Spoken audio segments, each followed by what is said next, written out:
And Stephanie, it's so cool that you're here. It's so good to see you. So it's great to be back. I was gone for a couple weeks. I got married, very grateful, and we kind of thank you. And we took kind of a family moon, three of us to Vancouver, British Columbia, and we spent a few days in Washington State as well. We have some Canadians in the room. And it's cool to take a vacation, but vacation can be hard work sometimes too, can't it? I mean, sometimes there's so much pressure to have fun, to relax, to let go, that especially within the hustle and bustle of trying to get from point A to point B, there were times where I took a deep breath and I said, I can't wait to get back to work so I can relax and calm down. But we still had a great time, and I tried to keep in mind what I know to be an old Native American maxim that goes something like this, that slowing down is essential to the journey. Slowing down is essential to the journey. And to me, that statement speaks not only to the importance of doing things like taking a vacation and resting once in a while, but also to what to do within the vacation or the adventures of our lives as well. So looking back at my trip, I could honestly say that the most important moments to me were moments where I took a deep breath and stopped. Sometimes it was in nature, so sitting on a rock, looking at a roaring river, or sitting down and looking at the beautiful Pacific coast there in Vancouver. But sometimes it was in the midst of busyness, too, on a plane or on a bus. But whenever I did that, it was like the gift of life really sunk in. I could reflect on where I've been, I could think about where I'm going, and I could appreciate who I was in that moment. And I don't know about you, but it's truly in those moments where I slow down and pause that I really receive and remember the gift of life. And is it not true that it isn't until we get the gift of life that we can really use it and apply it to ourselves and apply it to our loved ones and apply it to this world that we're living in? You know, life is a gift, and yet at the same time, so many of us miss out on it, right? I can't help but think right now of the great Tony Soprano, who said, I know, life is a gift, but does it have to be a pair of socks? That was more of a Donald Trump impersonation than Tony Soprano's ever given me, I'm sorry. But sometimes it doesn't always seem like life is a gift, but you gotta slow down. You've gotta stop and take those pauses in there to get it. It was hard for me to take a vacation too, because I think it's the longest in at least 10 years that I stepped away from that social role of being a minister. You know, so for 9 days, I didn't have to be a minister, and that was really hard for me because you have to be honest, sometimes we get absorbed in our roles, right?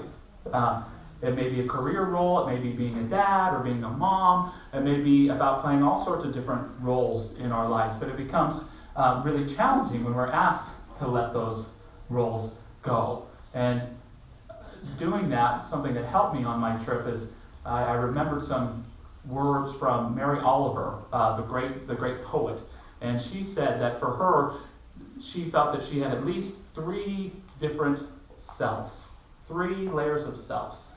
The first she referred to as the child that I was. The child that I was. I like that better than my inner child.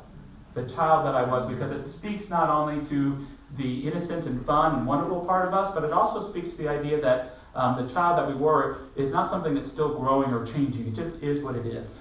In its beauty, in its wonder, and also in its hurt, in its scars, in whatever took place. And it's like, for many of us, it's like it's always there. So I experienced the child that I was a lot on my trip. Sometimes in great ways, a sense of awe, some innocence, some fun, let's go out and play, and sometimes in acting childish. You know, being a little upset if I wasn't getting my way, or extra sensitive about what somebody said. And so my child was on display, and so that was the first layer of self that she spoke about. The second, she said, was the social self. That's that part of us that's really concerned with the handshaking and elbow rubbing and date keeping and scheduling, and a lot of my ministerial self is that self. And so I was my social self, but hardly at all. And the social self is really important, but it's just as important not to get absorbed by your social self too, right? The third self that she spoke about to me was perhaps the most profound, because I noticed it come up a lot, and she refers to it as the part of the self that hungers for the eternal. The part of the self that hungers for the eternal. For most of us, it shows up in a desire to be in nature, to behold something primordial. But it's that part of us that wants to step out of time, that wants to get out of the ordinariness of everyday life and connect with a sense of something that has always been and always will be. And I'm not embarrassed to say it here, but I might be embarrassed to say it in other times, that I have that hunger for the eternal, not just when I'm in nature and things are really beautiful, but sometimes in the busyness, standing in long lines, being in airports, riding on a bus. I'll look at all that's going on around me, and I'll say, what's the meaning of this? What's going on? This life is weird. It's so weird. What's going on? But here I am. Do you do that too, or am I really weird? I know, maybe we're all really weird. But it was interesting on the trip to have those types of moments, but to also have to let go of being this social self. And when I did that, finding that there was that question of who the hell am I? Who am I when I dropped these roles? My favorite moment on the trip was a slow down moment, but Gavin took a picture of April and I sharing a kiss overlooking the Pacific coast there. And it was one of those moments, and maybe you have those moments from time to time, that you just know it's an eternal moment. It's like you're living in the memory already, and you go, oh my God, I can't believe I'm right here in this moment. That kid comes up, right?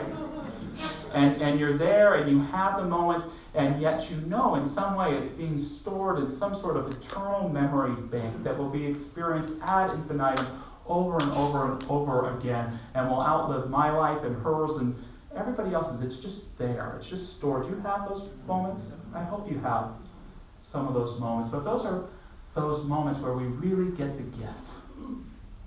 Those are the three selves that Oliver saw in herself. She knew that there were probably many more. And do you resonate? Do you think you have those three selves that she's talking about? For me, I would have to add a fourth one for me that's pretty dominant. In a sense, it's the most basic and natural part of me, but also at the same time, it's the part of me that has blossomed most over time and that I'm most proud of. And it's this part of me that is always grateful to be alive no matter what. It's this part of me that is in eternal gratitude for the gift of life. Now, am I always acting as that self? Is it always the most apparent self? Absolutely not. But I've learned that there is always that part of me that is in gratitude to be alive, that recognizes the preciousness and the awesomeness of the gift of life and seeks to use it. And all I have to do is be aware of the gift. All that I have to do is open up to the gift of life. And when I do, then I can use it. And I can't think of a better time than the holiday time, where all these selves come together and seem to be in harmony, right? The child that we were, we lived through some Christmases, right? And so present giving, present receiving, the fun and the joy of Christmas time. Then there's the social self, which most of us can't avoid this time of year, that's having to make dates and make it to parties, and please be at our gratitude banquet at 5:30, don't be late, all that kind of stuff. And then there's that part of us that hungers for the eternal, especially, I think, during this holiday time. For most of us, we participate in holidays that our parents went through, and their parents went through, and their parents went through. And in some ways, ancestors probably did because they've been celebrating the darkest time of the year forever, and the bringing of light that is this time. So it's almost like this time of year, even though we don't have seasons here in Southern California, is that primordial time. And what better time than this time of year to be aware of the gift of life, to receive it and to share it with others. I love something Pope Francis said recently. He said, "The great gift of life is the first gift we have received." Isn't that simple but profoundly true? The great gift of life is the first gift we have received. Sometimes we risk forgetting about this as if we were the masters of our existence, while instead we are radically dependent. In fact, it is a source of great joy to hear at every age in life, in every situation, in every social condition, we are and remain sons and daughters. This is the message that children give us with their presence.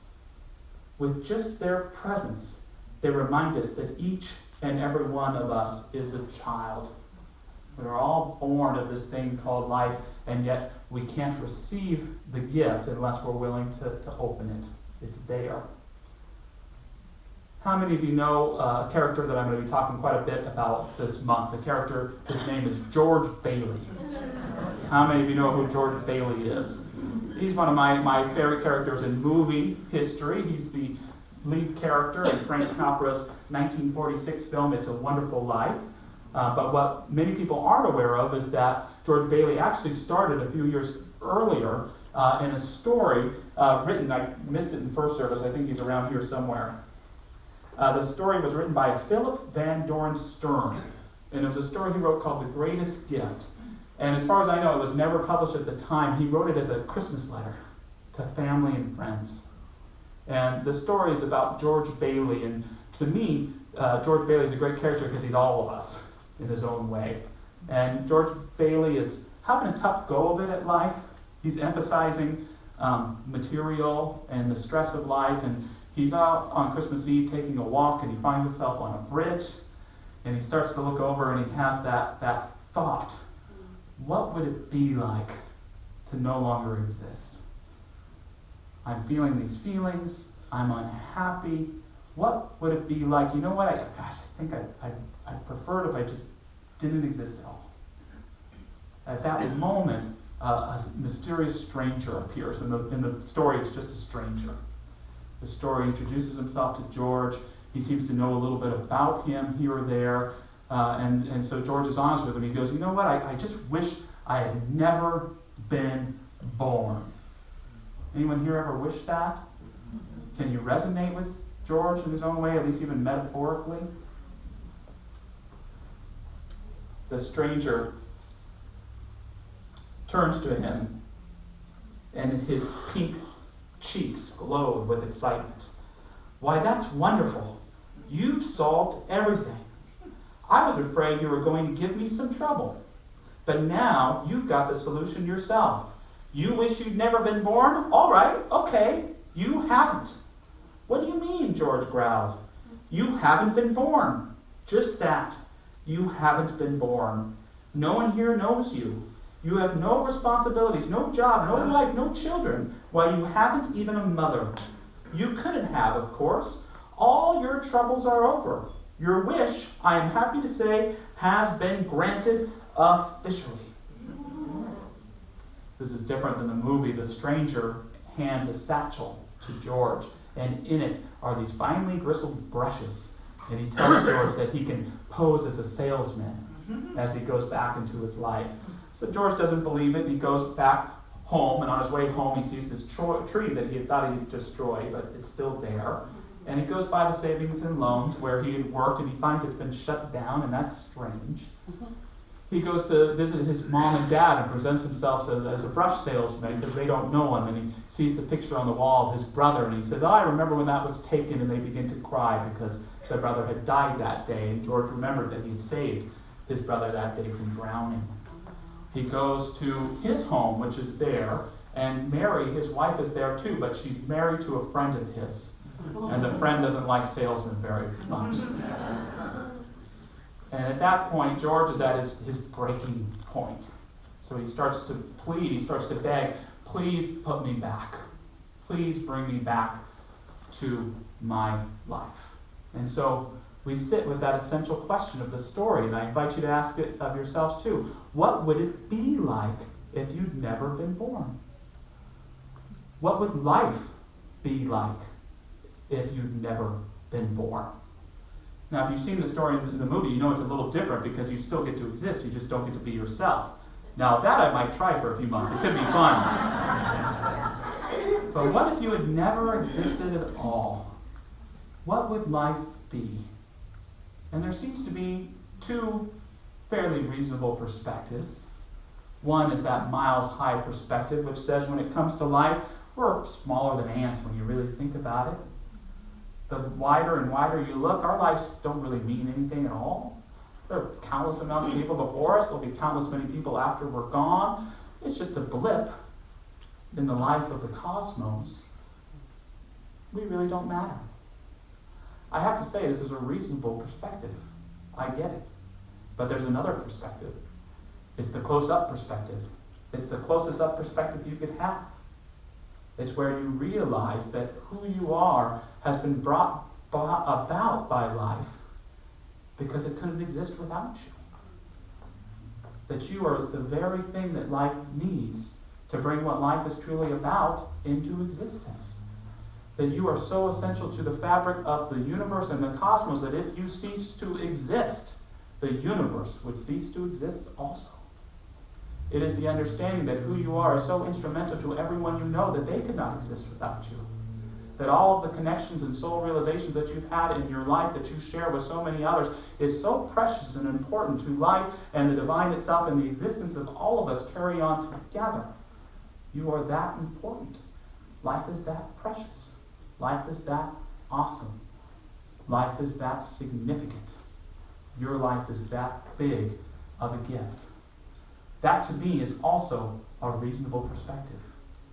Which one is true? I don't know, but I think it really depends on emphasis. Which do you choose to emphasize? And now that you have been born, what are you going to do about it? I've got to get back, George, please. They need me here. I understand right enough, the stranger said slowly. I just wanted to make sure you did. You had the greatest gift conferred upon you, the gift of life, of being a part of this world and taking a part in it. You deny that gift. Do you deny that gift? Don't deny that gift. George, reawakened like Scrooge on Christmas morning, runs home. His wife came toward him, dressed for going to church and making gestures to silence him. I just put the children to bed, she protested. Now they'll, but not another word could she get out of her mouth, for he smothered it with kisses. And then he dragged her up to the children's room where he violated every tenet of parental behavior by madly embracing his son and his daughter and waking them up thoroughly. It was not until Mary got him downstairs that he began to be coherent. I thought I'd lost you. What's the matter, darling? She asked in bewilderment. He pulled her down on the sofa and kissed her again. And then, just as he was about to tell her about his queer dream, his fingers came in contact with something lying on the seat of the sofa. His voice froze. He did not even have to pick the thing up, for he knew what it was, and he knew that it would have a blue handle and berry-colored bristles. So that's the stories we get in the book, and as we'll talk about in a couple weeks, it expands a whole lot in Frank Capra's version of the story, It's a Wonderful Life, which, as I mentioned earlier, may just happen to be shown on that wall Friday at 7. I love the story of George Bailey, like I said, because I think he represents all of us. And I think he's an updated version of Scrooge, who to me is a really important character. And the problem I think in society we have with Scrooge is we kind of make him a villain, when to me he's really a hero. We're all kind of Scroogey. And we're all kind of George Bailey-ish too. We get caught up emphasizing what's not so important in life and make it the most important thing. We get caught up in the stuff and the drama and the ordinariness that we miss out on the gift. But the message for us is we don't need three spirits, and we don't need a mysterious stranger, and we don't need an angel named Clarence who needs his wings. God bless him, I hope he gets them. All we need to do is to slow down, stop, look, listen, see, and receive the gift. Don't see and look and listen from your thinking in the ordinariness of your everyday life, but allow your looking and seeing and listening to inform you of that gift of life. And when we are aware of that gift, what can we do? We can use it. We can use it. The great comedian Gilda Radner said, "While we have the gift of life, it seems to me the only tragedy is to allow part of us to die, whether it is our spirit, our creativity, or our glorious uniqueness." When we realize the gift of life, we awaken that part of ourselves that is always knowing that life is a gift, and that is always anxiously ready to give that gift to those around us. We can start within our own being. We can love the child we were no matter what it's been through, and be there for it always. We can honor the social self without being absorbed by it. We can honor the hunger for the eternal, yet not get caught up trying to get answers to mysteries, but to live fully and joyfully in the mystery of being. We can receive and be aware of the part of ourselves that knows that life is a gift and give it with conscious awareness, clarity, and love. I'd like to close this morning with a prayer from Ernest Holmes from a little something called 365 Science of Mind. And so that means that if you'd like, you can close your eyes and go within, or cross your eyes and hum, stand up on one foot, whatever it is, your ritual for honoring that presence of spirit. And if you'd like, receive these words as if you were saying them to yourself. How could we better explain this than to use the words of Robert Browning? "'Tis thou, God, who giveth, 'tis I who receive." Or Emerson, who said that we are beneficiaries of the divine fact.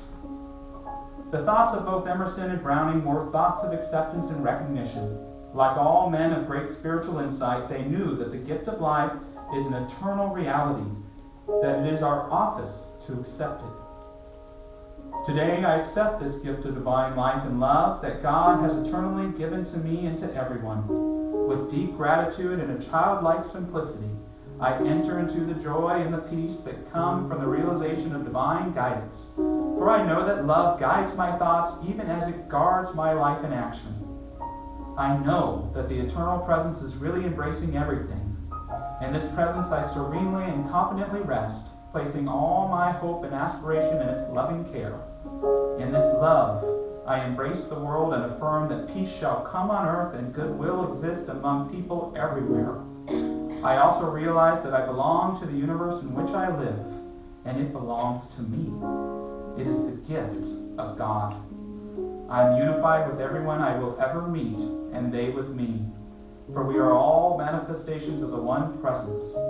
Gratefully acknowledging and gladly receiving this benediction from heaven, I live in love and accept life in its fullness. And so it is. Let's have a thank you.